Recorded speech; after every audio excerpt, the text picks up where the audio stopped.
How you doing? I'm meteorologist Paul Diano with the Western Washington Weather Webcast for March 18th, and for the first time in a long time, I see that. That A means an above-average chance of precipitation coming up over the next couple of weeks once we get through this gorgeous weekend. Thursday, Friday, and Saturday will be excellent, but after that, as we actually get into the first full week of spring, it looks like we may likely turn into a wet pattern with the center part of the country drying out, the East Coast still quite wet. But the Pacific Northwest, kind of funny, now that we're in spring, we may go back to a winter-like pattern, a typical winter-like pattern, where we are the bullseye for rain on the West Coast, as opposed to California or British Columbia. Here's the reason why. What's going to develop after upper-level high pressure moves in for the weekend, we're going to see a trough of low pressure to our north and to our west. This is different than what we had over the winter. Over the winter, we had the low-pressure area centered down here. It was bringing in warm air, wrapping counterclockwise around the low. It also was firing most of the energy from the storms into northern California.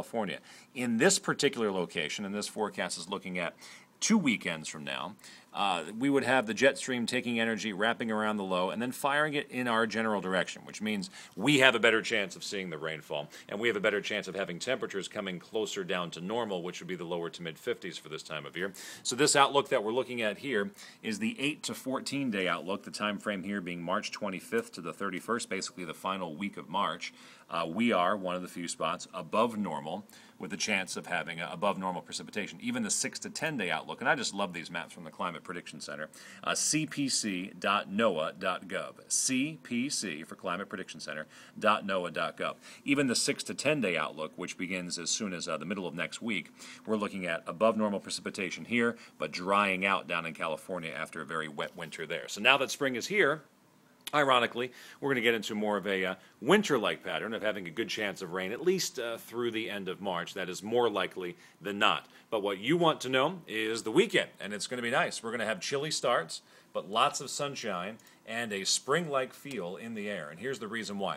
Upper level, high pressure, not low pressure, will be influencing us, taking the storm track for the next couple days, riding it well to the north. We will be sunny and dry, and we'll also throw in the warm word coming up for Friday and Saturday as surface high pressure builds in, winds by rule of nature flowing clockwise around high pressure. That gives us the east wind. Now, an east wind means it's going over the Cascades, and then it comes down off the Cascades, it sinks. As it sinks, it warms. So that east wind will get us into the 80s and 90s in summertime and will help us get into the 60s as we start spring. So the weather looking really nice. So 3 straight chilly mornings through Saturday, 3 straight sunny afternoons through Saturday, and starting spring on Saturday morning in the 60s, well, at least by Saturday afternoon.